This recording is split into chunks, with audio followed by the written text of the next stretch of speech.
The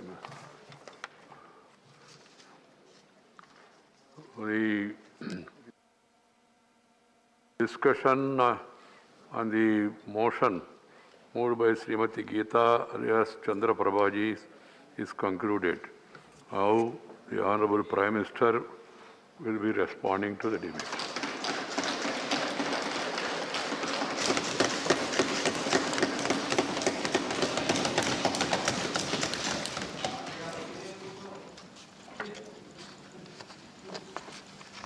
माननीय सभापति जी, राष्ट्रपति जी के अभिभाषण पर यहाँ पर विस्तार से चर्चा हुई है। मैं राष्ट्रपति जी का धन्यवाद करने के लिए इस चर्चा में हिस्सा लेने के लिए आपने समय दिया, मैं आपका बहुत आभारी हूँ। आदरणीय राष्ट्रपति जी ने बीते दिनों कोरोना के इस कठिन कालखंड में भी देश ने चहुं दिशा में किस प्रकार से इनिशिएटिव लिए, देश के दलित, पीड़ित, गरीब, शोषित, महिला, युवा, उनके जीवन को सशक्तिकरण के लिए, उनके जीवन में बदलाव के लिए देश में जो कुछ भी गतिविधि हुई है उसका एक संक्षिप्त खाका देश के सामने प्रस्तुत किया और उसमें आशा भी है, विश्वास भी है, संकल्प भी है, समर्पण भी है। अनेक माननीय सदस्यों ने विस्तार से चर्चा की है। माननीय खड़गे जी ने कुछ देश के लिए, कुछ दल के लिए, कुछ खुद के लिए काफी कुछ बातें बताई थी। आनंद शर्मा जी ने भी, उनको जरा समय की तकलीफ रही, लेकिन फिर भी उन्होंने कोशिश की और उन्होंने ये कहा कि देश की उपलब्धियों को स्वीकारा जाए। श्रीमान मनोज झा जी ने राजनीति से अभिभाषण परे होना चाहिए, इसकी अच्छी सलाह भी दी। प्रसन्न आचार्य जी ने वीर बाल दिवस और नेताजी से जुड़े कामों के संबंध में भी विस्तार से सराहना की। डॉक्टर फौजिया खान जी ने संविधान की प्रतिष्ठा को लेकर विस्तार से चर्चा की। हर सदस्य ने अपने अनुभव के आधार पर, अपनी राजनीतिक सोच के आधार पर और राजनीतिक स्थिति के आधार पर अपनी बातें हमारे सामने रखी है। मैं सभी माननीय सदस्यों का इसके लिए हृदय से आभार भी व्यक्त करता हूं। आदरणीय सभापति जी, आज देश आजादी का अमृत महोत्सव मना रहा है।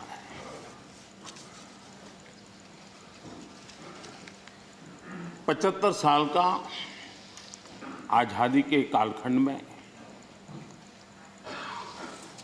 देश को दिशा देने का, देश को गति देने का अनेक स्तर पर प्रयास हुए हैं और उन सब का लेखा जोखा लेकर के जो अच्छा है उसे आगे बढ़ाना, जो कमियां हैं उसको करेक्ट करना और जहां नए इनिशिएटिव लेने की आवश्यकता है वो नए इनिशिएटिव लेना। और देश जब आजादी के 100 साल मनाएगा तब हमें देश को कहां ले जाना है, कैसे ले जाना है, किन किन योजनाओं के सहारे हम ले जा सकते हैं, इसके लिए ये बहुत ही महत्वपूर्ण समय है। और हम सभी राजनीतिक नेताओं ने, राजनीतिक क्षेत्र के कार्यकर्ताओं ने अपना ध्यान पर भी और देश का ध्यान भी आने वाले 25 साल के लिए देश को कैसे आगे ले जाना, इसके लिए केंद्रित करना चाहिए। और मुझे विश्वास है कि उससे जो संकल्प उभरेंगे, उस संकल्प में सबकी सामूहिक भागीदारी होगी, सबका ओनरशिप होगी, और उसके कारण जो 75 साल की गति थी, उससे अनेक गुना गति के साथ हम देश को बहुत कुछ दे सकते हैं। आदरणीय सभापति जी, कोरोना एक वैश्विक महामारी है और पिछले 100 साल में मानव जात ने इतना बड़ा संकट नहीं देखा है। और संकट की तीव्रता देखिए, मां बीमार है एक कमरे में, लेकिन बेटा उस कमरे में प्रवेश न कर पाए।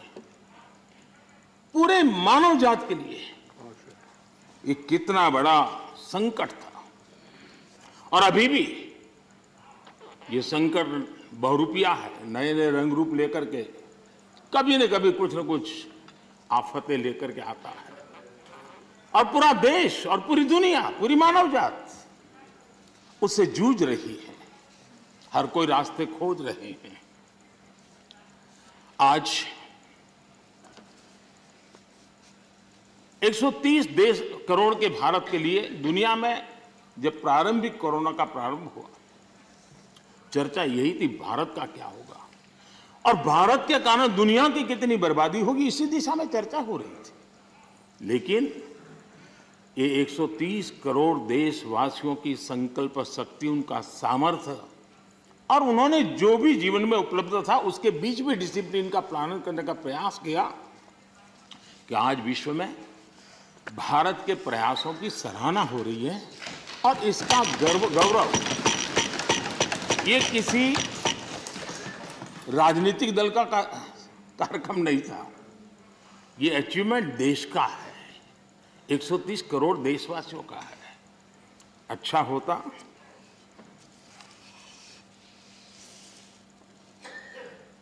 इसका यश लेने की भी कोशिश करते आप लोग,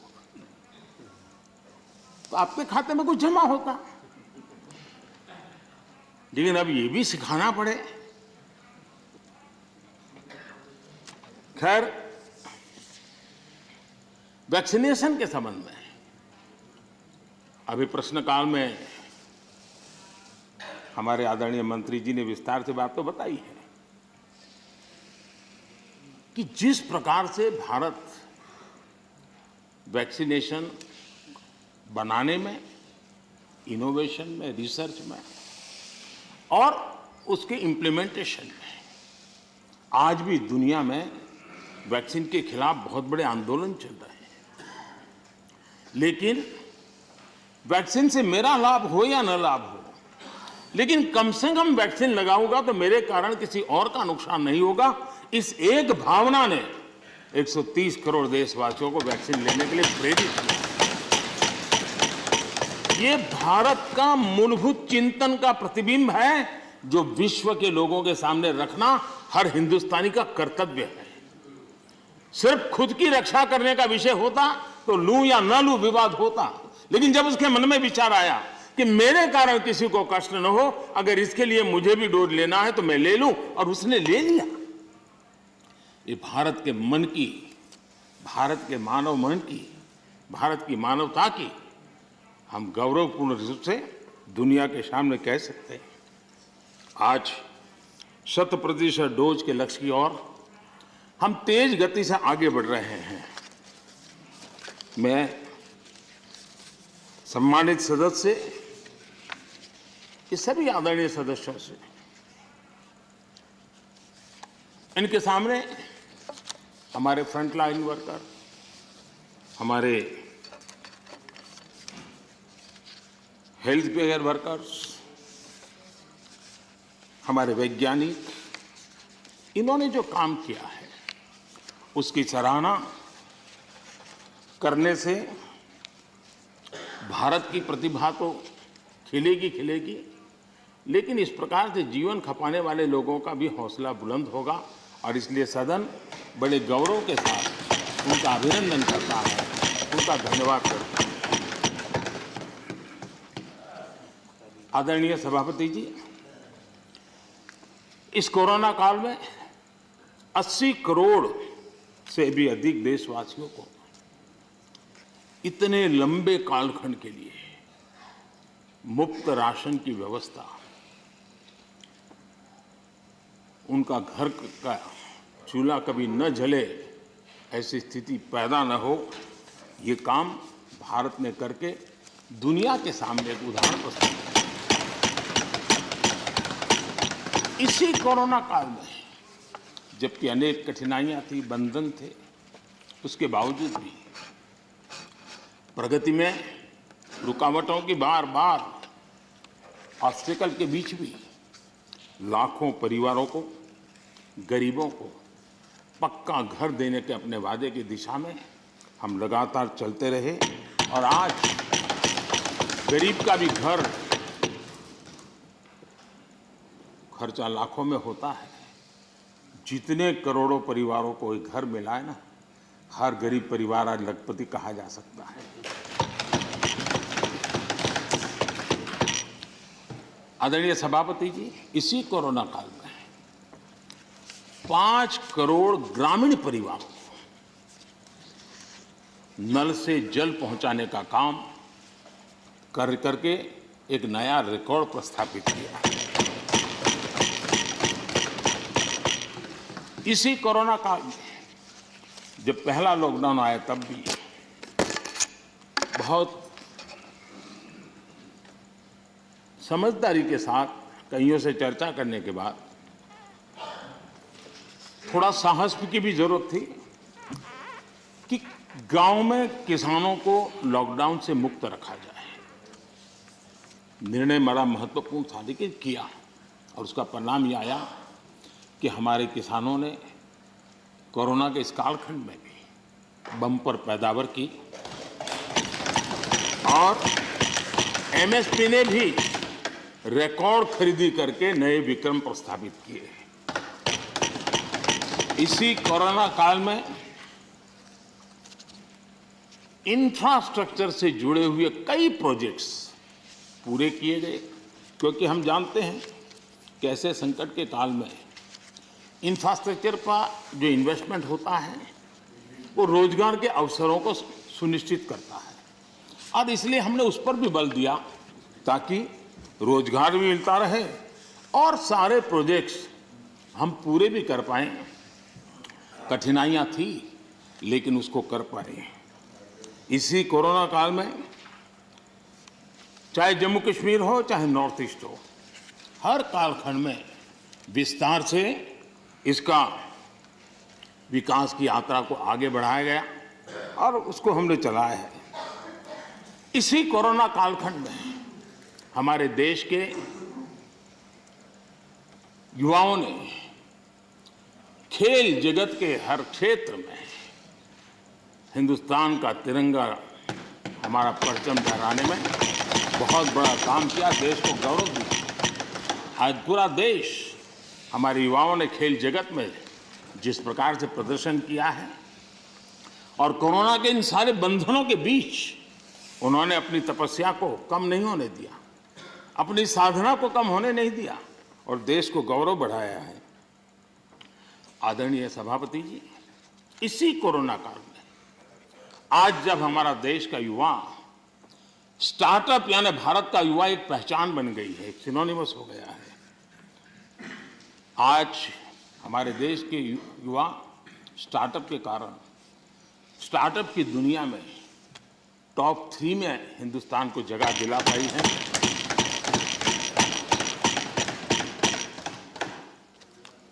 आदरणीय सभापति जी, इसी कोरोना काल में चाहे COP26 का मामला हो, चाहे G20 समूह का क्षेत्र हो, या चाहे समाज जीवन के अंदर अनेक अनेक विषयों में काम करना हो, चाहे दुनिया के 150 देशों को दवाई पहुंचाने की बात हो, भारत ने एक लीडरशिप रोल लिया है।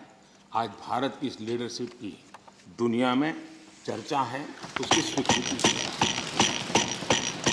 आदरणीय सभापति जी, जब संकट का काल होता है, चुनौतियां अपार होती हो, विश्व की हर शक्ति अपने ही बचाव में लगी होती है, कोई किसी की मदद नहीं कर पाता है, ऐसे कालखंड में उस संकटों से बाहर निकालना, आज मुझे अटल बिहारी वाजपेयी जी की कविता के उन शब्द हम सबके लिए प्रेरणा दे सकते हैं। अटल जी ने लिखा था, व्याप्त हुआ बर्बर अंधियारा, व्याप्त हुआ बर्बर अंधियारा, किंतु चीरकर तम की छाती, किंतु चीरकर तम की छाती, चमका हिंदुस्तान हमारा। किंतु चीरकर तम की छाती, चमका हिंदुस्तान हमारा, शत शत आघातों को सहकर, शत शत आघातों को सहकर, जीवित हिंदुस्तान हमारा, जीवित हिंदुस्तान हमारा। जग के मस्तर पर रोली सा, जग के मस्तर पर रोली सा, शोभित हिंदुस्तान हमारा, शोभित हिंदुस्तान हमारा। अटल जी के शब्द आज के इस कालखंड में भारत के सामर्थ्य का परिचय कराते हैं। आदरणीय सभापति जी, इस कोरोना काल में सभी क्षेत्रों को रुकावटों के बीच भी आगे बढ़ने के लिए भरपूर प्रयास किए गए, लेकिन इसमें कुछ क्षेत्र थे जिस पर थोड़ा विशेष बल भी दिया गया, क्योंकि वो व्यापक जनहित में आवश्यक था, युवा पीढ़ी के लिए आवश्यक था। कोरोना काल में जिन विशेष क्षेत्रों पर फोकस किया, उसमें से मैं 2 की चर्चा जरूर करना चाहूंगा। एक MSME सेक्टर, सबसे ज्यादा रोजगार देने वाला एक क्षेत्र है। हमने शिक्षित किया, उसी प्रकार से खेतीबाड़ी क्षेत्र, उसमें भी कोई रुकावट ना आए उसको निश्चित किया, और उसी की वजह जैसे मैंने वर्णन किया, बम्पर क्रॉप हुआ, सरकार ने रिकॉर्ड खरीद भी की। महामारी के बावजूद गेहूं, धान की खरीदी के नए रिकॉर्ड बने। किसानों को ज्यादा MSP मिला, और वो भी डायरेक्ट बेनिफिट ट्रांसफर की स्कीम के तहत मिला। पैसा सीधा उनके बैंक खातों में जमा हुआ। और मैंने तो पंजाब के लोगों के कई वीडियो देखे, क्योंकि पंजाब में पहली बार डायरेक्ट बेनिफिट ट्रांसफर से पैसा गया। उन्होंने कहा था, मेरा खेत तो उतना ही साइज है, हमारी मेहनत उतनी है, लेकिन खाते में इतना रुपया एक साथ आता है, पहली बार जिंदगी में।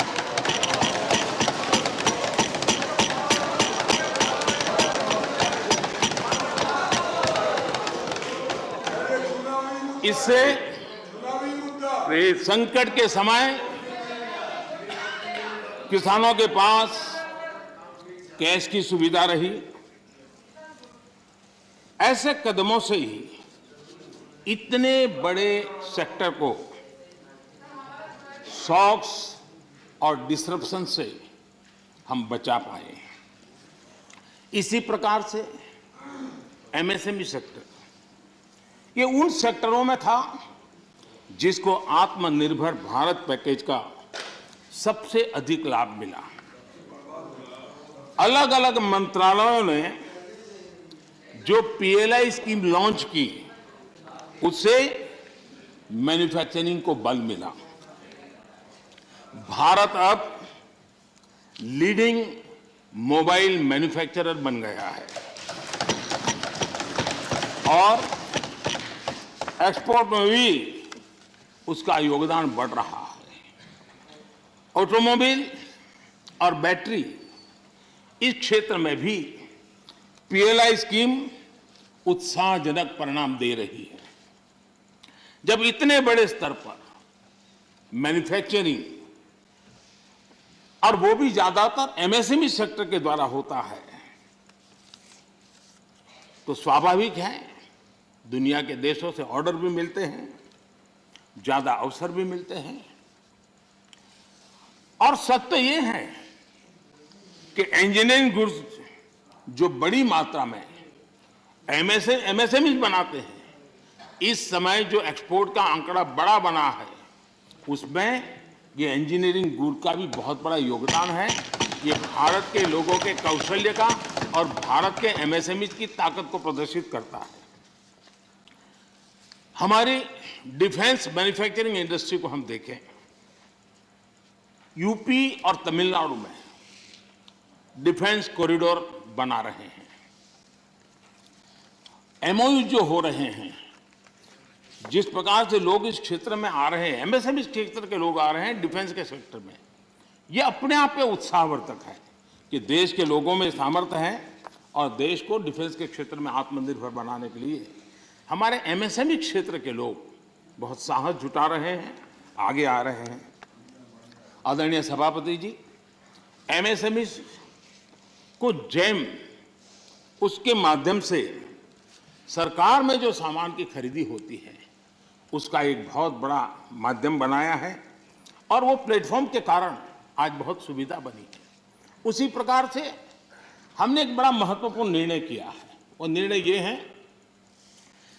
कि सरकार में 200 करोड़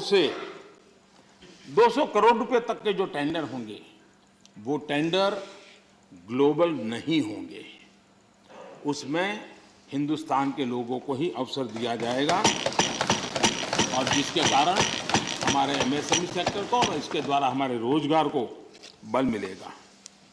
आदरणीय सभापति जी, इस सदन में आदरणीय सदस्यों ने रोजगार के संबंध में भी कुछ महत्वपूर्ण बातें उठाई हैं, कुछ लोगों ने सुझाव भी दिए हैं। कितनी जॉब क्रिएट्स हुई है, ये जानने के लिए ईपीएफओ पैरोल, ये ईपीएफओ पैरोल सबसे विश्वस्त माध्यम माना जाता है।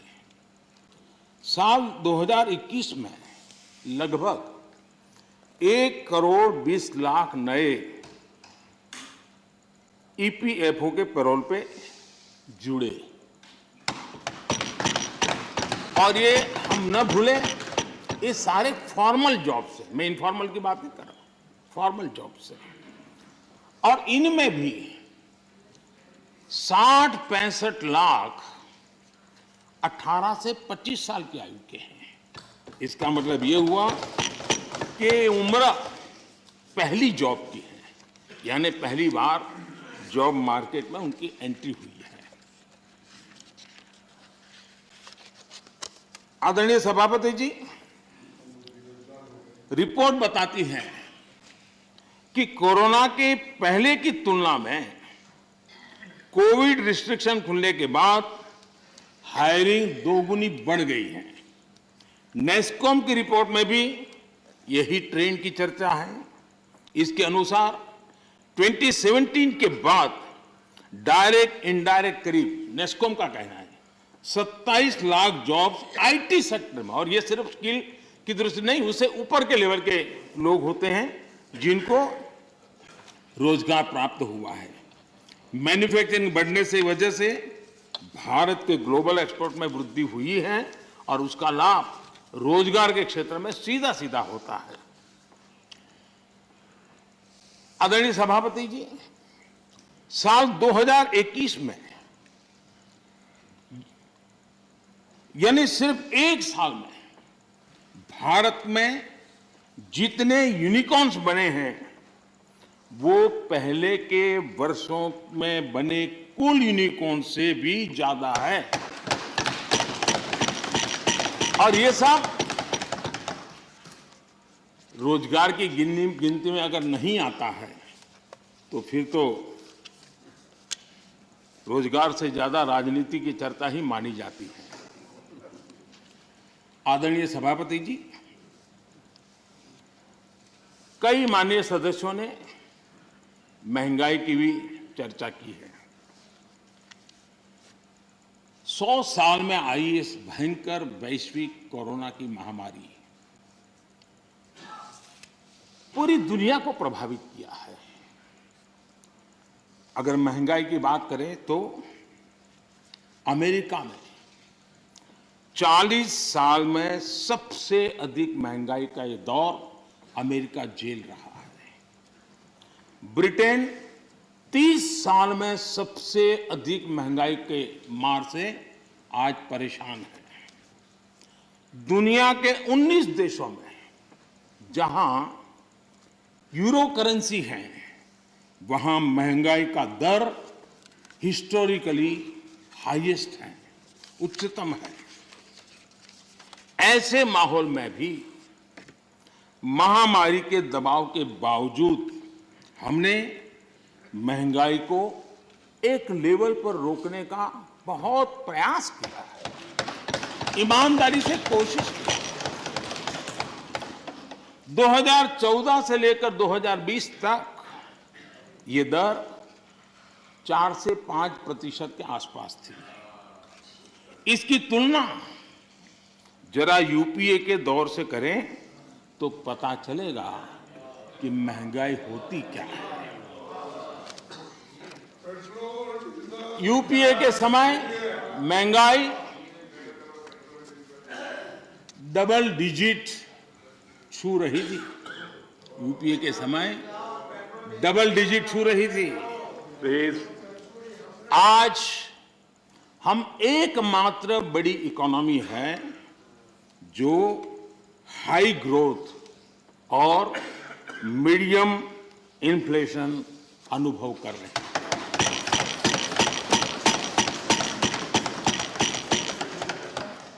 बाकी दुनिया की इकोनॉमी को देखें तो वहां की अर्थव्यवस्थाओं में या तो ग्रोथ स्लो हुई है या फिर महंगाई दशकों के रिकॉर्ड तोड़ रही है। आदरणीय सभापति जी, इस सदन में कुछ साथियों ने भारत की निराशाजनक तस्वीर पेश की और पेश करने में आनंद आ रहा था, ऐसा भी लग रहा था। मैं जब इस प्रकार की निराशाएं देखता हूं तो फिर मुझे लगता है कि सार्वजनिक जीवन में उतार चढ़ाव आते रहते हैं, जय पराजय होता रहता है। उससे छाई हुई व्यक्तिगत जीवन की निराशा कम से कम देश पर नहीं थोपनी चाहिए।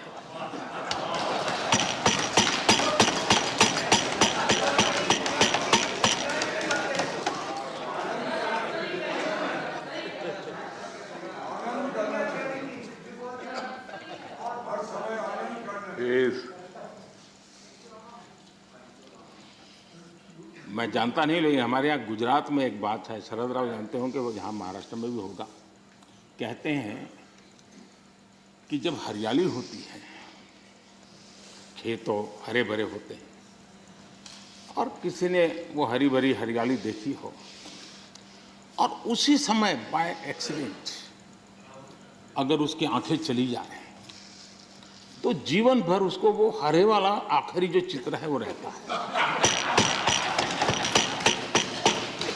वैसा 2013 तक के जो दुर्दशा में गुजारा और 14 में अचानक देश की जनता ने जो रोशनी की, उसमें जो आंखें किसी की चली गई हैं उनको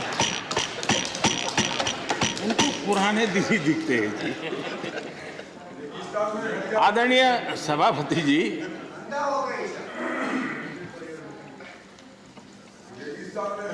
हमारे यहाँ शास्त्रों में कहा गया है, महाजनों येन गतः स पंथा, अर्थात महाजन लोग, बड़े लोग जिस पद पर जाते हैं वही मार्ग अनुकरणीय होता है।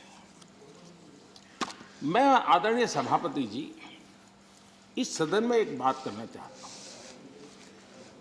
यहां कोई भी हो, किसी दिशा में बैठा हो, उधर हो, यहां हो, कोई भी हो, लेकिन जनप्रतिनिधि अपने आप में छोटा हो, बड़ा हो, क्षेत्र का लीडर होता है, नेतृत्व करता है। वो जो भी उसका कमांड एरिया होगा, वहां के लोग उसको देखते हैं, उसकी बातों को फॉलो करते हैं। और ऐसा सोचना ठीक नहीं है कि हम सत्ता में है तो लीडर, और वहां बैठ गए तो अरे रे क्या हो गया। ऐसा नहीं होता है। कहीं पर भी आप है, अगर जनप्रतिनिधि हैं, आप सच्चे अर्थ में लीडर है। और लीडर अगर इस प्रकार से सोचेगा, ऐसी निराशा से भरा हुआ लीडर होगा, तो क्या होगा भाई? क्या यहां बैठे तभी देश की चिंता करनी और वहां बैठे तो देश के अपने क्षेत्र के लोगों की नहीं करनी? ऐसा होता है क्या? किसी से नहीं सीखते तो शरद राव से सीखो।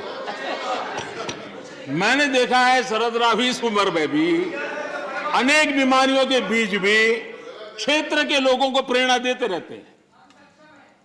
हमें निराश होने की जरूरत नहीं भाई। और क्योंकि आप अगर निराश होते हैं तो आपका जो क्षेत्र भले अब धीरे कम हो गया होगा, लेकिन जो भी होगा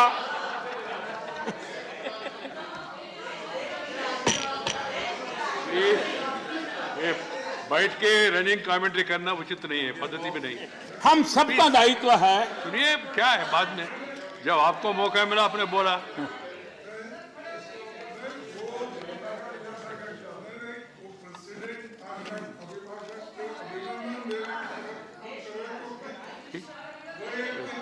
ठीक है, ठीक है, करके जी आपको बुलाया। ठीक ठीक, नहीं ये तो ये रिकॉर्ड में जाएगा नहीं। ये रिकॉर्ड में नहीं जा रहे, अननेसेसरी।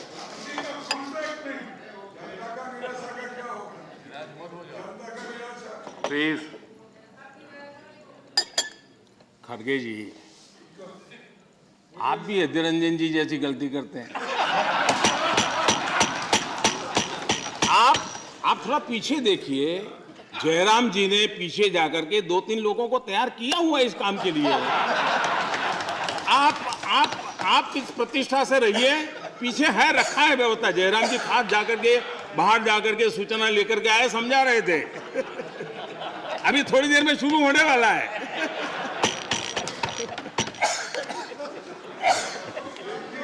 आप सम्मानीय नेता है।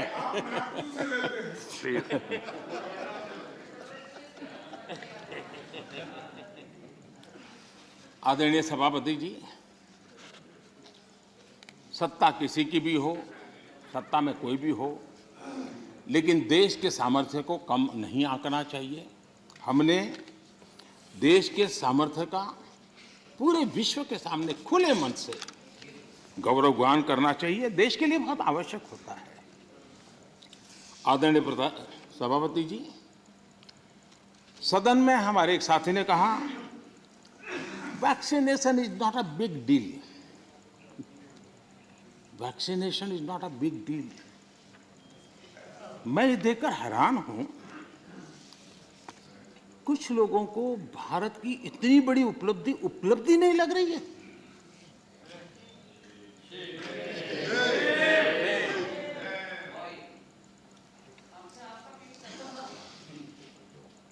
एक साथी ने यह भी कहा कि टीकाकरण पर व्यर्थ खर्च हो रहा है। ये देश सुनेगा तो क्या लगेगा ऐसे लोगों के लिए?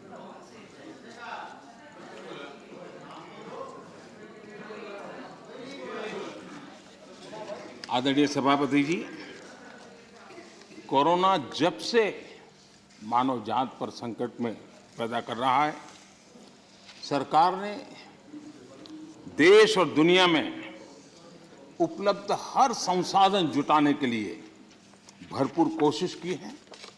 हमारे देश के नागरिकों की रक्षा करने के लिए जितना भी हमारी सामर्थ्य था, समझ थी, शक्ति थी और सबको साथ लेकर के चलने का हमने प्रयास किया है। और जब तक महामारी रहेगी तब तक सरकार गरीब से गरीब परिवार का जीवन बचाने के लिए जितना खर्च करना पड़ेगा इकट्ठा करने के लिए प्रतिबद्ध है।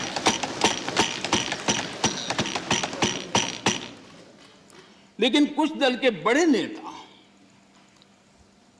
बीते 2 सालों में उन्होंने जो अपरिपक्वता दिखाई है उससे देश को भी बहुत निराशा हुई है। हमने देखा है कि कैसे राजनीतिक स्वार्थ में खेल खेले गए हैं। भारतीय वैक्सीन के खिलाफ मुहिम चलाई गई। थोड़ा सोचिए, जो पहले आपने कहा था आज जो हो रहा है उसको थोड़ा दोनों साथ मिलाकर देखिए। हो सकता है सुधार की संभावना हो तो कुछ काम आ जाएगा। आदरणीय सभापति जी, देश की जनता जागरूक है और मैं देश की जनता का अभिनंदन करता हूं कि उनके हर छोटे मोटे नेताओं ने ऐसी गलती की तो भी उसने इस संकट के समय ऐसी बातों को कान पर लिया नहीं और वैक्सीन के लिए कतार में खड़े रह करके वैक्सीन दे दी। अगर ये ना हुआ होता तो बहुत बड़ा खतरा हो जाता। लेकिन अच्छा हुआ, देश की जनता कुछ नेताओं से भी आगे निकल गई। ये देश के लिए अच्छा है। आदरणीय सभापति जी, इस पूरा कोरोना कालखंड एक प्रकार से फेडरल स्ट्रक्चर का उत्तम उदाहरण मैं कह सकता हूं। 23 बार शायद किसी एक प्रधानमंत्री को एक कार्यकाल में मुख्यमंत्रियों की इतनी मीटिंग करने का अवसर नहीं आया होगा। मुख्यमंत्रियों के साथ 23 मीटिंगें की गई और विस्तार से चर्चाएं की और मुख्यमंत्रियों के सुझाव और भारत सरकार के पास जो जानकारियां थी उसमें मिलजुल करके, क्योंकि इस सदन में राज्यों से जुड़े हुए वरिष्ठ नेता यहां बैठे हैं और इसलिए मैं ये कहना चाहूंगा, ये अपने आप में बहुत बड़ी घटना है।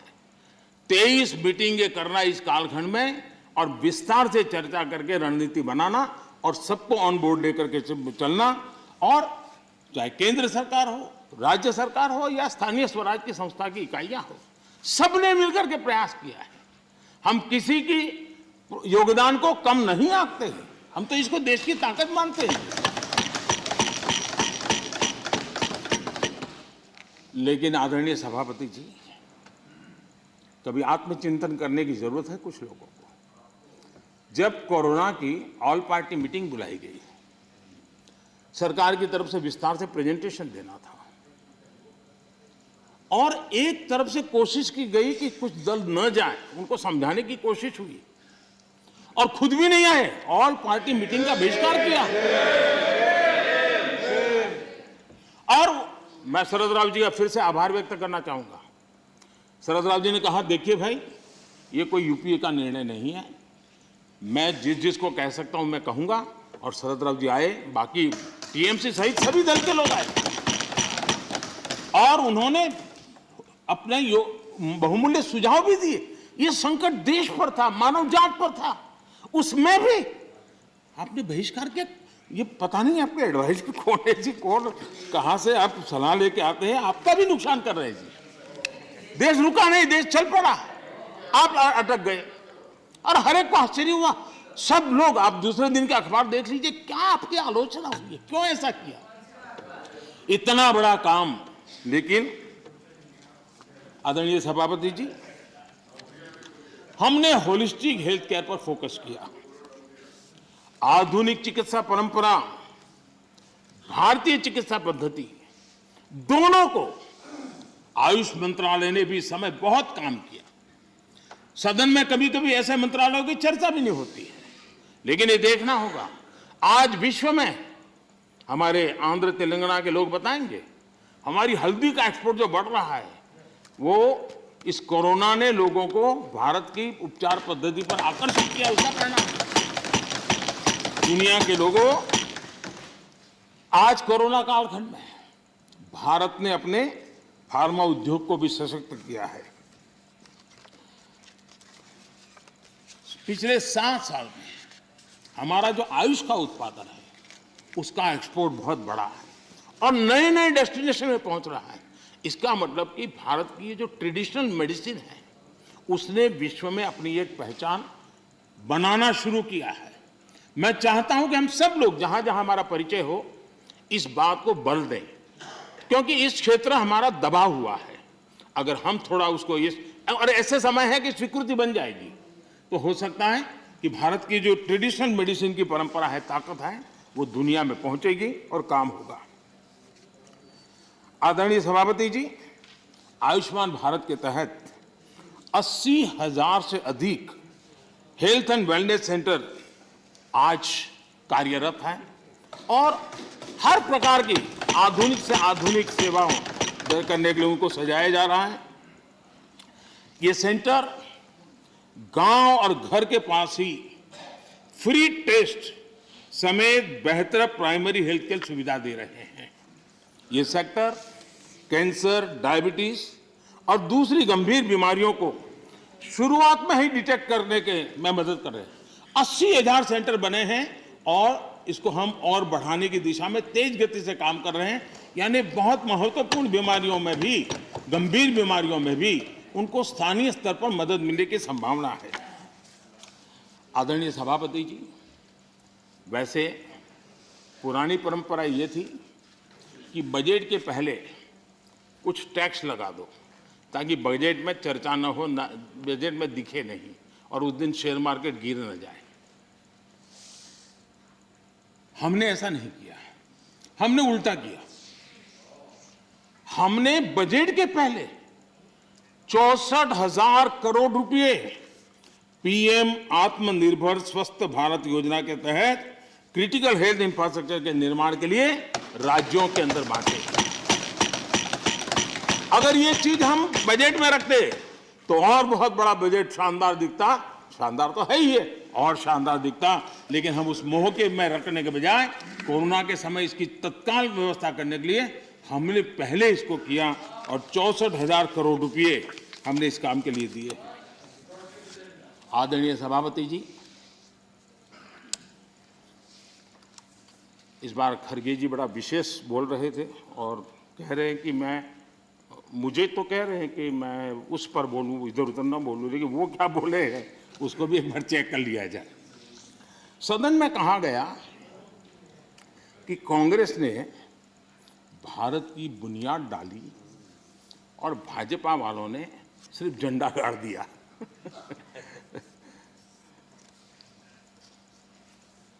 आदरणीय सभापति जी, ये सदन में ऐसे ही हंसी मजाक में कही गई बात नहीं थी। ये उस गंभीर सोच का परिणाम है और वही देश के लिए खतरनाक है। और वो है, कुछ लोग यही मानते हैं कि हिंदुस्तान 1947 में पैदा हुआ और उसी के कारण ये समस्या होती है। और इसी सोच का परिणाम है कि भारत में पिछले 75 साल में जिसको काम करने का 50 साल मौका मिला था, उनकी नीतियों पर भी इस मानसिकता का प्रभाव रहा है और उसी के कारण कई विकृतियां पैदा हुई है। ये डेमोक्रेसी आपकी मेहरबानी से नहीं है, हमारे कुर्बानी से। और आपको 1975 में डेमोक्रेसी का गला घोंटने वालों को डेमोक्रेसी का गौरव प्राप्त।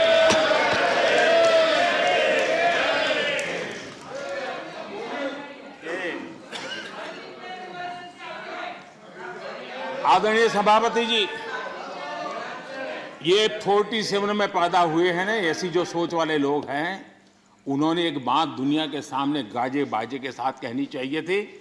वो कहने से कतरा गए। हमें गर्व के साथ कहना चाहिए था कि भारत मदर इंडिया ये मदर ऑफ डेमोक्रेसी है।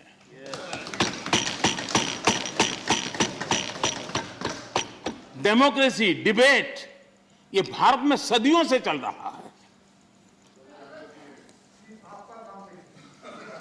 और कांग्रेस की कठिनाई ये है, डायनेस्टी के आगे उन्होंने कुछ सोचा ही नहीं, ये उनकी परेशानी है। और पार्टी में जो डेमोक्रेसी की बात करते हैं ना, वो जरा समझे, भारत के लोकतंत्र को सबसे बड़ा खतरा परिवारवादी पार्टियों का है, ये मानना पड़ेगा।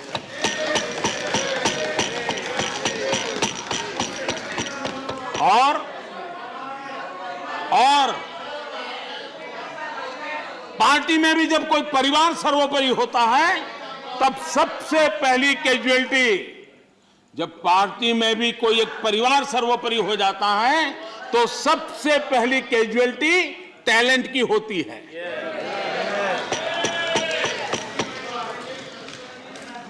देश ने अरसे तक इस सोच का बहुत नुकसान उठाया है।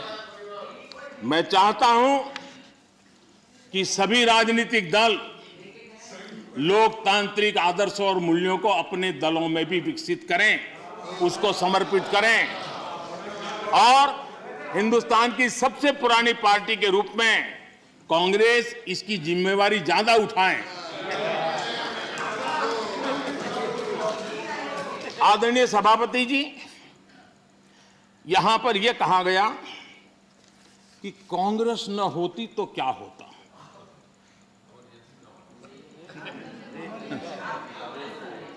India is Indira, Indira is India, यही सोच का परिणाम है। आदरणीय सभापति जी, मैं जरा बताना चाहता हूं, यह कहा गया है, मैं सोच रहा हूं कि कांग्रेस ना होती तो क्या होता, क्योंकि महात्मा गांधी की इच्छा थी।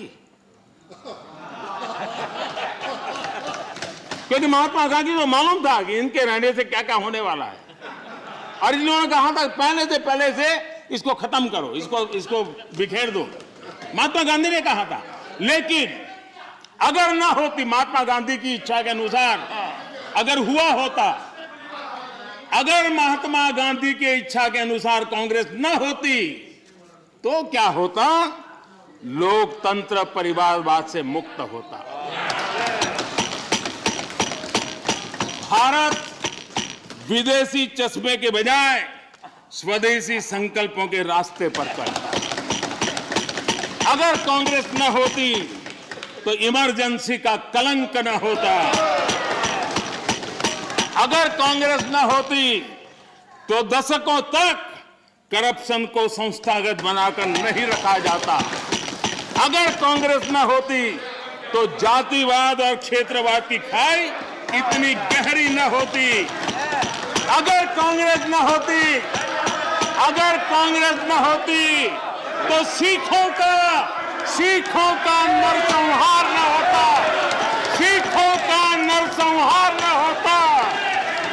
सालों साल पंजाब आतंकी आग में न जलता। अगर कांग्रेस न होती तो कश्मीर के पंडितों को कश्मीर छोड़ने की नौबत न आती। अगर कांग्रेस न होती तो बेटियों को तंदूर में जलाने की घटनाएं न होती। अगर कांग्रेस न होती तो देश के सामान्य मानवी को घर, सड़क, बिजली, पानी, शौचालय, मूल सुविधाओं के लिए इतने सालों तक इंतजार न करना पड़ता। आदरणीय सभापति जी, मैं गिनता रहूंगा। खड़गे जी, आपने भी 1 घंटा बोला। You are leader of the opposition. You are leader of the opposition. Please understand. You also spoke for 1 hour 6 minutes. पद्धति नहीं है। आदरणीय सभापति जी, कांग्रेस जब सत्ता में रही, देश का विकास नहीं होने दिया। अब विपक्ष में है तो देश के विकास में बाधा डाल रही है। अब कांग्रेस को नेशन पर भी आपत्ति है, नेशन पर आपत्ति है।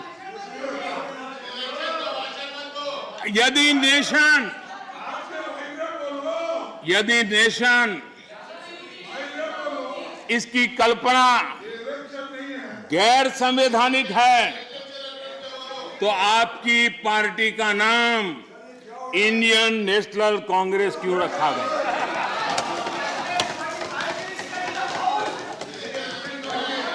अब आपकी ये नई सोच आई है तो इंडियन नेशनल कांग्रेस नाम बदल दीजिए और आप फेडरेशन ऑफ कांग्रेस कर दीजिए।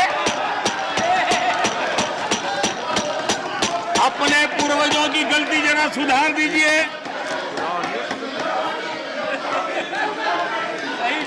आदरणीय सभापति जी,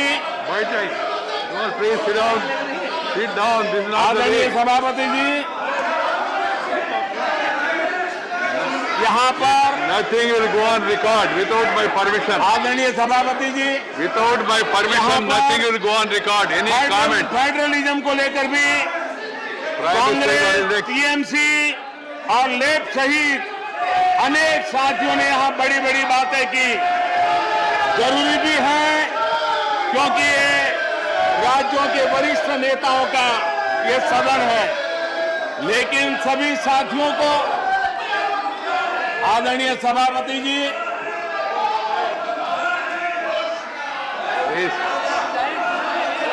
This nothing will go on record except what is permitted by the chair. Whatever is permitted by the chair will only go on record. No comment, no noise, no demonstration will go on record. Please, बैठ जाइए.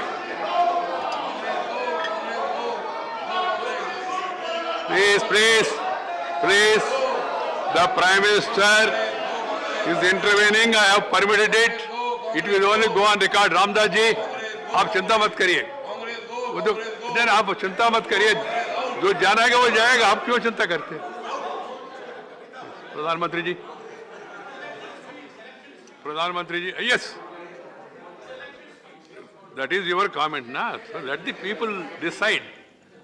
When we speak, we don't bother about all this.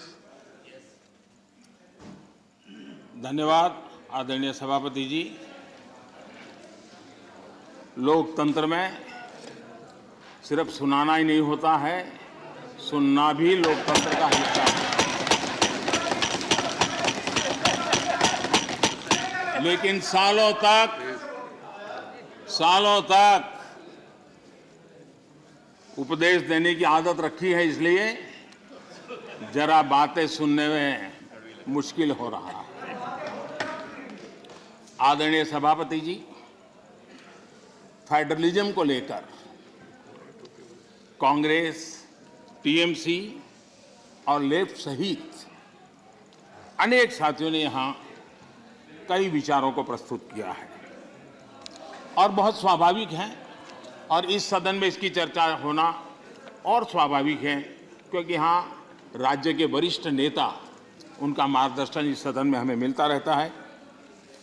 लेकिन जब ये बात करते हैं तब मैं आज सबसे आग्रह करूंगा कि हम फेडरलिज्म के संबंध में हमारे जो कुछ भी विचार हैं, कभी बाबा साहब आम्बेडकर को जरूर पढ़ें, बाबा साहब आम्बेडकर की बातों का स्मरण करें।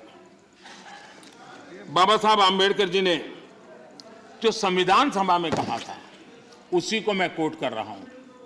और बाबा साहब आम्बेडकर ने कहा था, ये फेडरेशन एक यूनियन है क्योंकि यह अटूट है।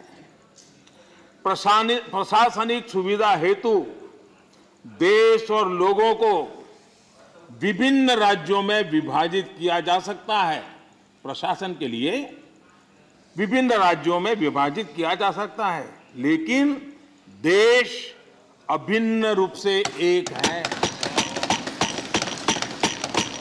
उन्होंने एडमिनिस्ट्रेटिव व्यवस्थाएं और नेशन की कल्पना को स्पष्ट किया है और ये बाबा साहब आम्बेडकर ने संविधान सभा में कहा है। मैं समझता हूं फेडरलिज्म को समझने के लिए बाबा साहब आम्बेडकर के इतने गहन विचारों से अधिक मैं समझता हूं कि मार्गदर्शन के लिए किसी बात की जरूरत है। लेकिन विशेषता ये है, क्या हुआ है हमारे देश में? फेडरलिज्म के इतने बड़े बड़े भाषण दिए जाते हैं, इतने उपदेश दिए जाते हैं, हम क्या वो दिन भूल गए जब एयरपोर्ट पर जरा जरा सी बातों के लिए मुख्यमंत्री हटा दिए जाते थे? आंध्र प्रदेश के पूर्व मुख्यमंत्री टी अंजय जी के साथ क्या हुआ था, इस सदन के अनेक नेता अच्छी तरह जानते हैं। प्रधानमंत्री के बेटे को एयरपोर्ट पर उनका प्रबंध पसंद नहीं आया तो उनको बर्खास्त कर दिया। इसने आंध्र प्रदेश के करोड़ों लोगों की भावनाओं को आहत किया था। इसी प्रकार कर्नाटका के लोकप्रिय मुख्यमंत्री वीरेंद्र पाटिल जी को भी अपमानित करके पद से हटाया गया था, वो तब जब वो बीमार थे। हमारी सोच कांग्रेस की तरह संकीर्ण नहीं है। हम संकीर्ण सोच के साथ काम करने वाले लोग नहीं हैं। हमारी सोच में राष्ट्रीय लक्ष्यों, राष्ट्रीय टारगेट और रीजनल एस्पिरेशंस, उसके बीच में हम कोई कॉन्फ्लिक्ट नहीं देखते हैं। हम मानते हैं कि रीजनल एस्पिरेशंस को उतने ही इज्जत के साथ एड्रेस करना चाहिए, समस्याओं का समाधान करना चाहिए। और भारत की प्रगति भी तब होगी जब देश विकास को ध्यान में रखते हुए रीजनल एस्पिरेशंस को एड्रेस करें। यह दायित्व बनता है।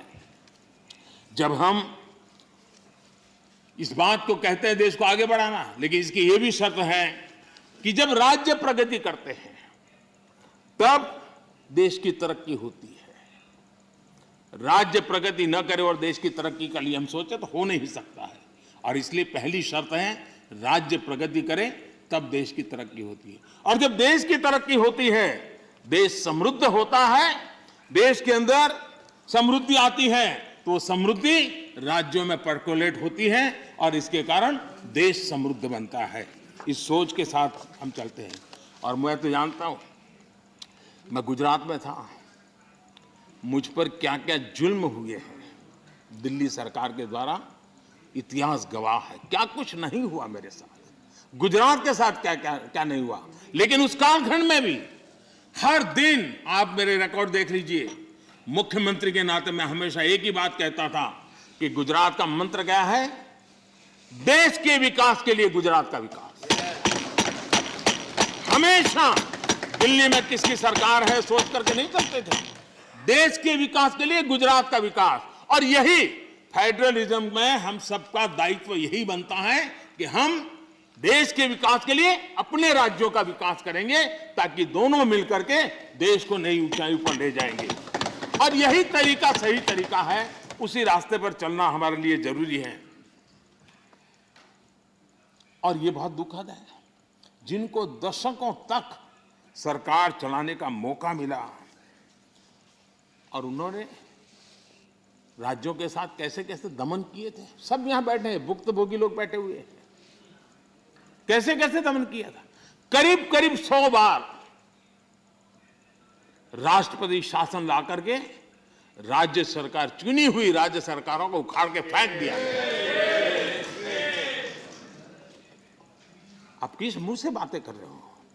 और इसलिए लोकतंत्र का भी आपने सम्मान किया। और वो कौन प्रधानमंत्री है जिसने अपने कालखंड में 50 सरकारों को उखाड़ के फेंक दिया था, राज्य की 50 सरकारों को। आदरणीय सभापति जी,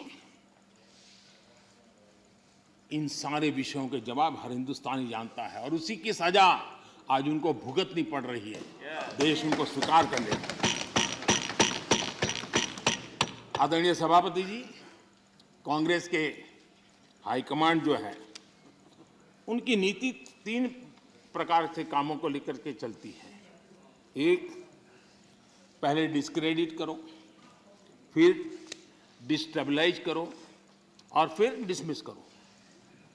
इसी तरीके से अविश्वास पैदा करो, अस्थिर करो और फिर बर्खास्त करो। इन्हीं बातों को लेकर के चले हैं। आप जरा बताइए आदरणीय सभापति जी, मैं आज कहना चाहता हूं कि फारूक अब्दुल्ला जी की सरकार को किसने अस्थिर किया था? चौधरी देवीलाल जी की सरकार को किसने अस्थिर किया था?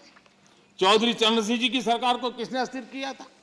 पंजाब में सरदार बादल की सरकार के किसने बर्खास्त किया था? महाराष्ट्र में बाला साहब ठाकरे को बदनाम करने के लिए किसने डरते टिक्स का उपयोग किया था? कर्नाटका में रामकृष्ण हेगड़े और एसआर बोम्बई की सरकार को किसने गिराया था? 50 के दशक में केरला की चुनी हुई कम्युनिस्ट सरकार को किसने गिराया था? उस कालखंड में 50 साल पहले तमिलनाडु में इमरजेंसी के दौरान करुणानिधि जी की सरकार को किसने गिराया था? 1980 में एमजीआर की सरकार को किसने डिसमिस किया था? आंध्र प्रदेश में किसने एनटीआर की सरकार को अस्थिर करने की कोशिश की थी, और वो भी जब वो बीमार थे? वो कौन सा दल है जिसने मुलायम सिंह जी यादव जी को सिर्फ इसलिए तंग किया था क्योंकि मुलायम सिंह जी केंद्र की बातों के साथ सहमत नहीं होते थे? कांग्रेस ने अपने नेताओं तक नहीं छोड़ा है। आंध्र प्रदेश में कांग्रेस सरकार अहम भूमिका निभाई, उसके साथ क्या किया? जिस केंद्र ने यहां सत्ता में बैठने के लिए उनको मौका दिया था, उनके साथ क्या किया? उन्होंने बहुत शर्मनाक तरीके से आंध्र प्रदेश का विभाजन किया। माइक बंद कर दिए गए, मिर्ची स्प्रे की गई, कोई डिस्कशन नहीं हुई। क्या यह तरीका ठीक था? क्या यह लोकतंत्र था? क्या अटल जी की सरकार ने भी 3 राज्य बनाए थे। राज्य बनाना हमने विरोध नहीं किया है, लेकिन तरीका क्या था? अटल जी ने 3 राज्य बनाए थे, छत्तीसगढ़, झारखंड, उत्तराखंड, लेकिन कोई तूफान नहीं आया। शांति से सारा निर्णय हुआ, सबने मिल बैठ करके निर्णय किया। आंध्र तेलंगाना के भी हो सकता था, हम तेलंगाना के विरोधी नहीं है, साथ मिलकर के किया जा सकता है, लेकिन आपका अहंकार, सत्ता का नशा, उसने देश के अंदर इस कटुता पैदा की। और आज भी तेलंगाना और आंध्र के बीच में वो कटुता के बीच तेलंगाना का भी नुकसान कर रहे हैं, आंध्र का भी नुकसान कर रहे हैं, और आपको कोई राजनीतिक फायदा नहीं हो रहा है। और हमें समझा रहे हैं आदरणीय सभापति जी, हम कोऑपरेटिव फेडरलिज्म के साथ साथ एक नए बदलाव की ओर चले हैं, और हमने कोऑपरेटिव कॉम्पिटिटिव फेडरलिज्म की बात कही है। हमारे राज्यों के बीच में विकास की स्पर्धा हो, तंदुरुस्त स्पर्धा हो, हम आगे बढ़ने की कोशिश करें। दल किसी का भी कोई राज क्यों ना करता हो, और उसको प्रोत्साहन देना हमारा काम है, और हम दे रहे हैं। आदरणीय सभापति जी, मैं आज उदाहरण देना चाहता हूं।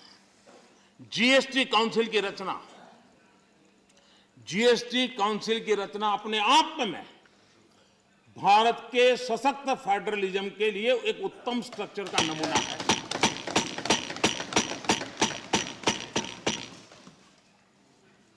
रेवेन्यू के अहम निर्णय जीएसटी काउंसिल में होते हैं, और राज्यों के वित्त मंत्री और भारत के वित्त मंत्री सभी इक्वल टेबल पर बैठ करके निर्णय करते, कोई बड़ा नहीं, कोई छोटा नहीं, कोई आगे नहीं, कोई पीछे नहीं, सब साथ मिलकर के दे।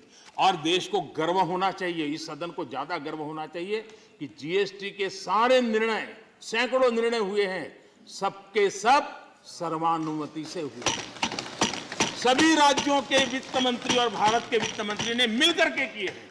इससे बड़ा फेडरलिज्म का उत्तम स्वरूप क्या हो सकता है? कौन इसका गौरव नहीं करेगा?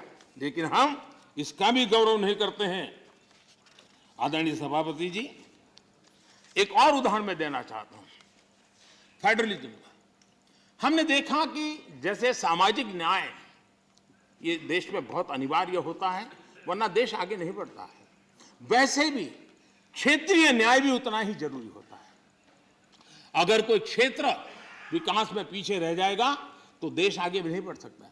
और इसलिए हमने एक योजना बनाई, एस्पिरेशनल डिस्ट्रिक्ट।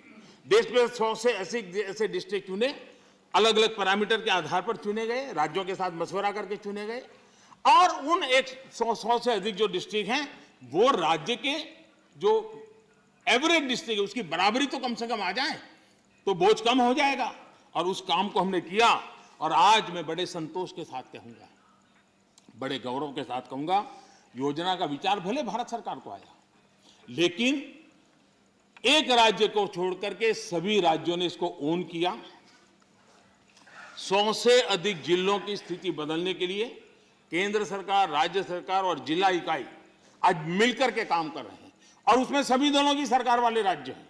ऐसा नहीं है कि वो भारतीय जनता पार्टी के राज्य वाले सरकारें हैं, और सबने मिलकर के इतने उत्तम परिणाम दिए हैं कि बहुत कम समय में एस्पिरेशनल डिस्ट्रिक्ट कई पैरामीटर में अपने राज्य की एवरेज से भी कुछ आगे निकल गए हैं। और ये मैं समझता हूं कि उत्तम से उत्तम काम है। और मैं बताऊं, कुछ आकांक्षी जिले जो एस्पिरेशनल डिस्ट्रिक्ट हैं, उनके जनधन अकाउंट पहले की तुलना में 4 गुना ज्यादा जनधन अकाउंट खोलने का काम किया है। हर परिवार में शौचालय मिले, बिजली मिले, इसके लिए भी उत्तम काम इस एस्पिरेशनल डिस्ट्रिक्ट में सभी राज्यों ने मिलकर के किया है।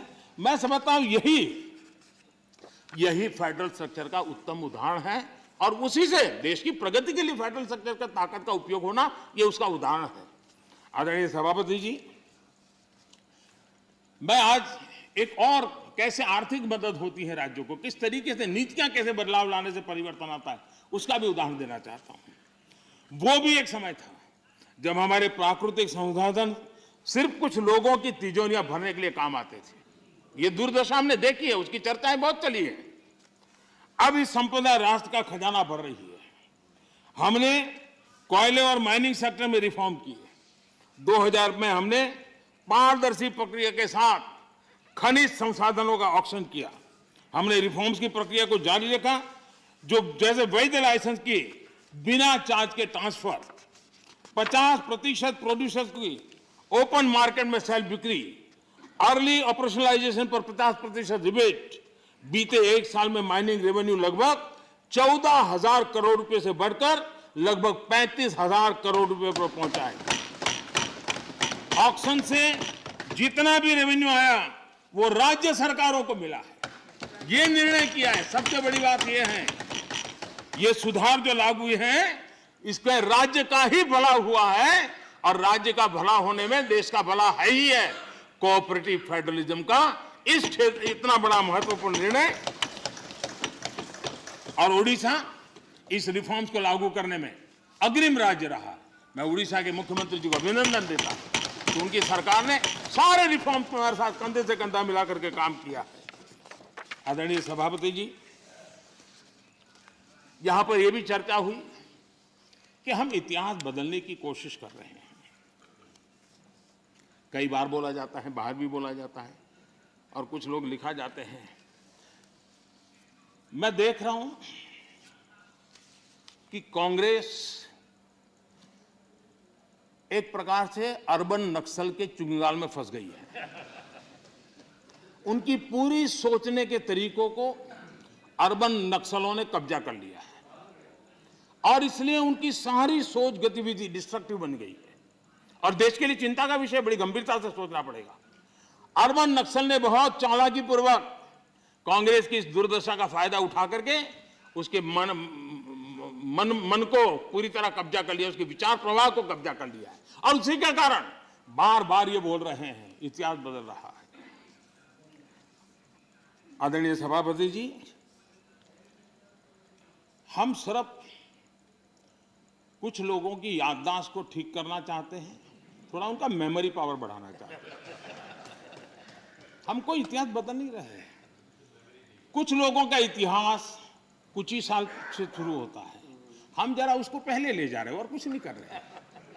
अगर उनको 50 साल के इतिहास में ही मजा आता है तो हमको 100 साल तक ले जा रहे हैं। किसी को 100 साल तक मजा आता है तो हम 200 साल के इतिहास में ले जाते हैं। किसी को 200 से मजा आता है हम 300 ले जाते हैं। अब जो 300 साढ़े 300 ले जाएंगे तो छत्रपति शिवाजी का नाम आएगा ही आएगा।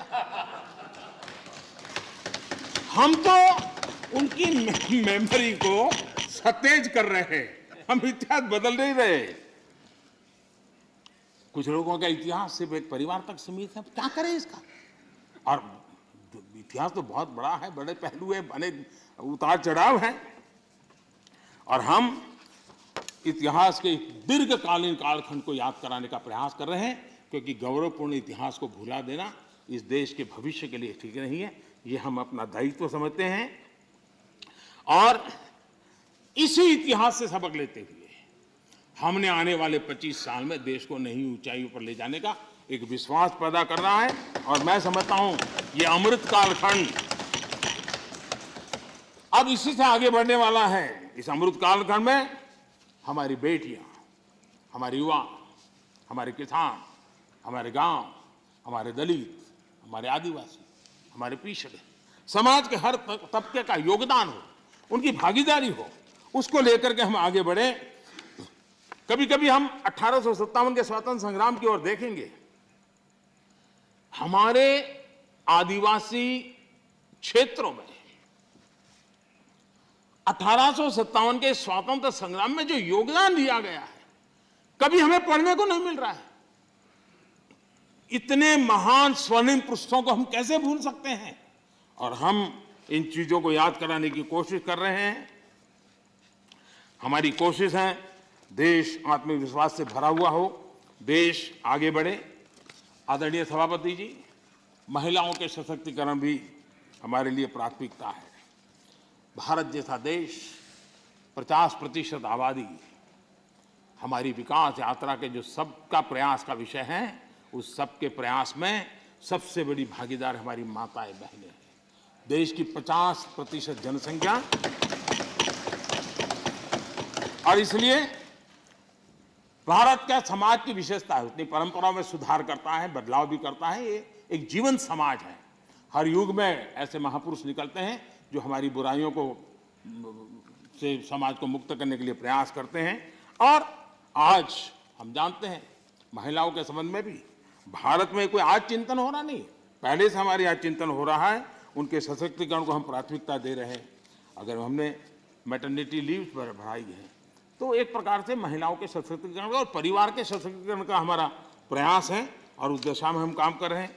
बेटी बचाओ बेटी पढ़ाओ, आज उसका परिणाम है कि जेंडर रेशियो में जो हमारी असंतुलन था, उसमें काफ़ी अच्छी स्थिति में हम पहुंच गए।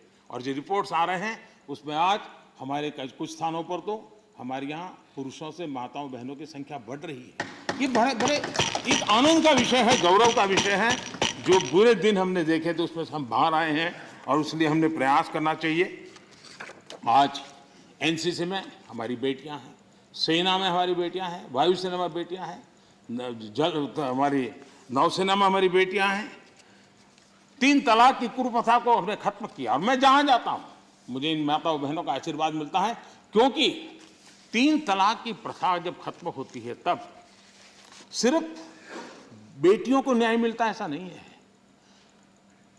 उस पिता को भी न्याय मिलता है, उस भाई को भी न्याय मिलता है जिसकी बेटी 3 तलाक के कारण घर लौट के आती है, जिसकी बहन 3 तलाक के कारण घर लौट के आती है। इसलिए ये पूरे समाज के कल्याण के लिए है, ये सिर्फ कोई महिलाओं के लिए है और पुरुषों के खिलाफ ऐसा नहीं है। ये मुसलमान पुरुष के लिए भी उतना ही उपयोगी है, क्योंकि वो भी किसी बेटी का बाप है, वो भी किसी बेटी का भाई है, और इसलिए ये उसका भी भला करता है, उसको भी सुरक्षा देता है। और इसलिए कुछ कारणों से लोग बोल पाए न बोल पाए, लेकिन इस बात से सब लोग एक गौरव का आनंद का भरते हैं।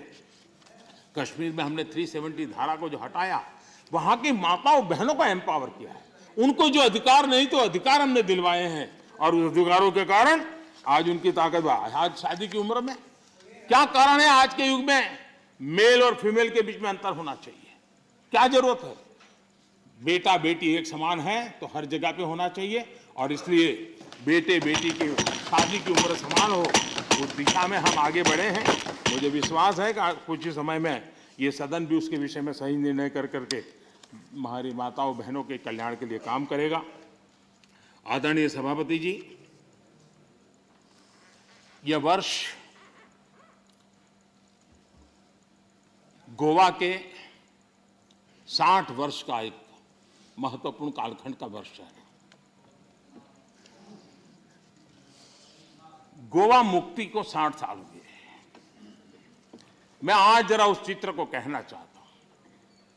हमारे कांग्रेस के मित्र जहां भी होंगे जरूर सुनते होंगे, गोवा के लोग जरूर आज सुनते होंगे मेरी बात को। अगर सरदार साहब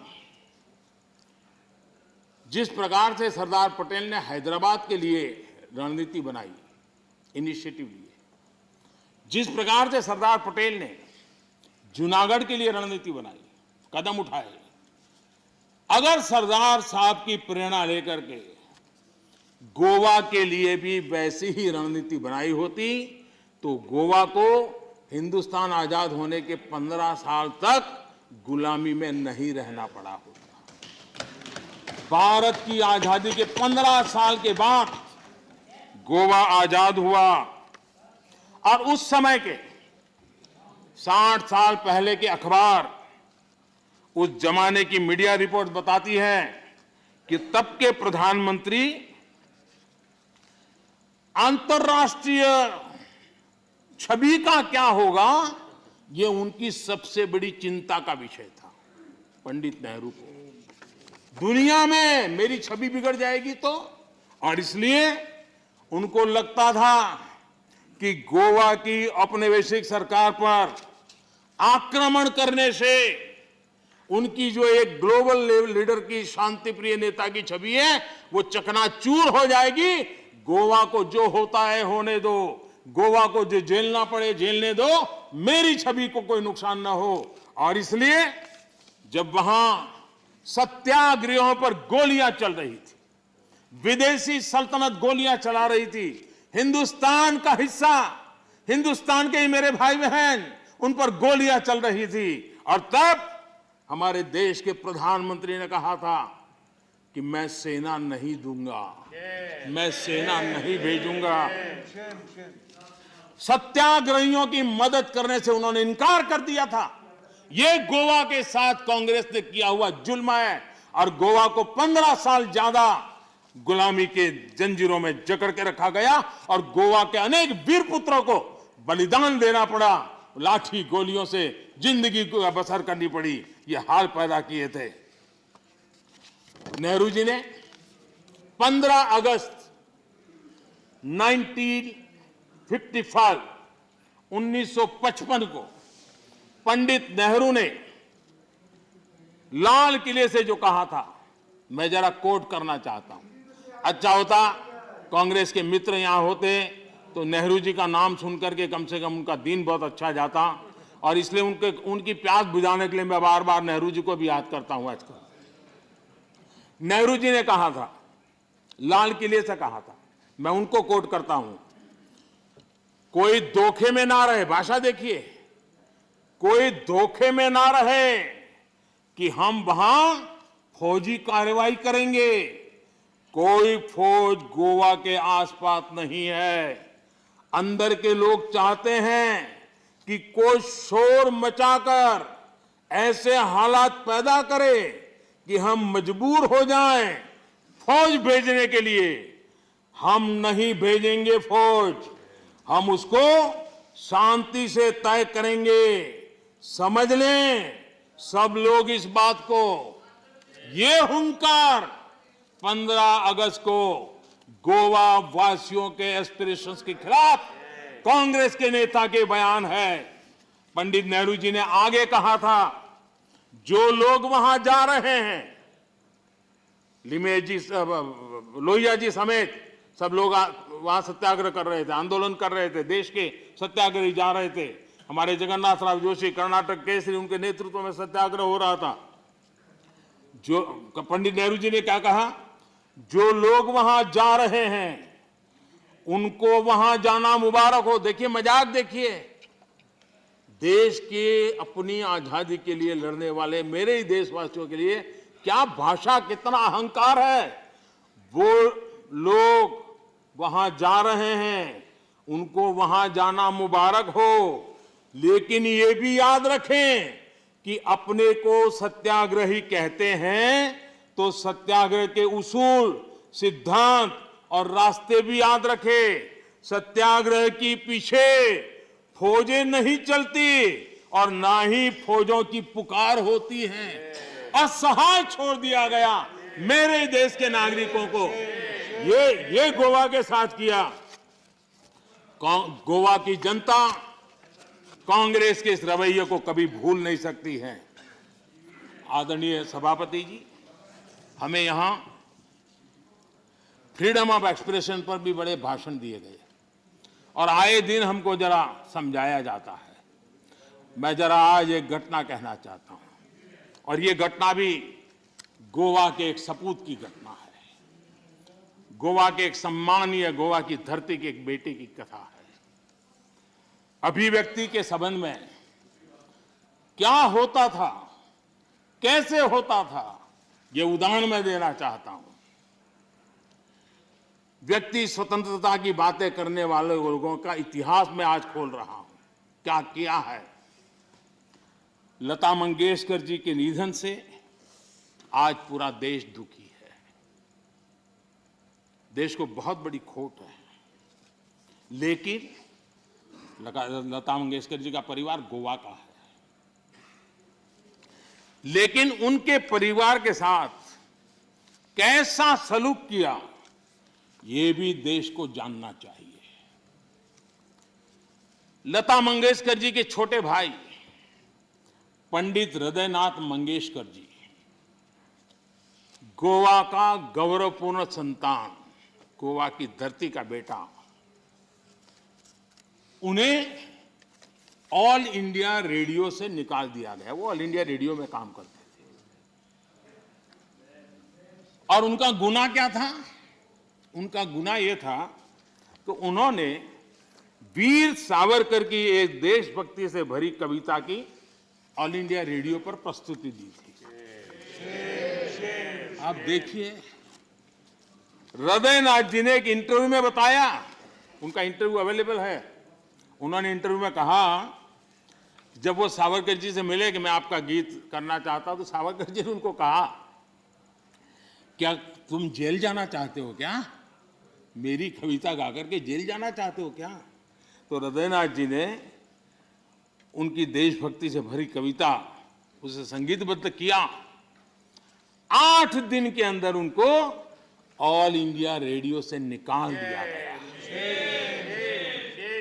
ये आपका फ्रीडम ऑफ एक्सप्रेशन है। ये स्वतंत्रता की आपकी झूठ बातें देश के सामने आपने रखी है। कांग्रेसी सरकारों ने दौरान किस प्रकार जुल्म हुए, ये सिर्फ हृदयनाथ मंगेशकर जी गोवा के बेटे के साथ हुए ऐसे नहीं, इसकी सूची काफी लंबी है। मजरू सुल्तानपुरी जी को पंडित नेहरू की आलोचना करने के लिए 1 साल जेल में बंद कर दिया गया। नेहरू जी के रवैये की आलोचना करने के लिए प्रोफेसर धर्मपाल जी को जेल में डाल दिया गया था।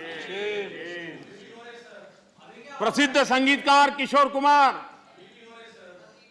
कुमार जी को इमरजेंसी में इंदिरा जी के सामने न झुकने के कारण, इमरजेंसी के पक्ष में न बोलने के कारण उनको आपातकाल में उनको भी निकाल दिया गया था। हम सभी जानते हैं कि एक विशेष परिवार के खिलाफ अगर कोई थोड़ी सी भी आवाज उठाता है, जरा भी आंख ऊंची करता है, तो क्या होता है। सीताराम केसरी को हम भली भांति जानते हैं, क्या हुआ ये हमें पता है। आदरणीय सभापति जी, मेरी सदन के सदस्यों से, सभी से प्रार्थना है कि भारत के उज्जवल भविष्य पे भरोसा करें। 130 करोड़ देशवासियों के सामर्थ्य पर हम भरोसा करें। हम बड़े लक्ष्य लेकर के इसी सामर्थ्य के आधार पर देश को नई ऊंचाई पर ले जाने के लिए हम कृत संकल्पी बने। आदरणीय सभापति जी, हमने मेरे तेरे अपने पराये इस परंपरा को खत्म करना होगा और एक मत से, एक भाव से, एक लक्ष्य से एक साथ चलना, यही देश के लिए समय की मांग है। एक स्वर्णिम काल है, पूरा विश्व भारत को तरफ बड़े आशा से और बड़े गौरव से देख रहा है। ऐसे समय हम मौका गंवा न दें। देशवासियों के कल्याण के लिए इससे बड़ा कोई अवसर आने वाला नहीं है। ये मौका हम पकड़ लें। 25 साल की यात्रा हमें कहीं से कहां पहुंचा सकती है। हमारे देश के लिए, हमारी परंपराओं के लिए हम गौरव करें। और सभापति जी, हम बड़े विश्वास के साथ मिलकर के चलेंगे। और हमारे यहां तो शास्त्रों में कहा गया है, सं गच्छध्वम, सं वदध्वम, संवो मनासी जानताम। यानी हम साथ चले, साथ चर्चा करें, मिलकर हर कार्य करें। इसी आह्वान के साथ मैं राष्ट्रपति जी के अभिभाषण को अनुमोदन करता हूं, उनका धन्यवाद भी करता हूं। और सभी आदरणीय सदस्यों ने जो सहभाग किया, विचार रखे, उनका भी धन्यवाद करता हूं। बहुत बहुत धन्यवाद। I shall now put the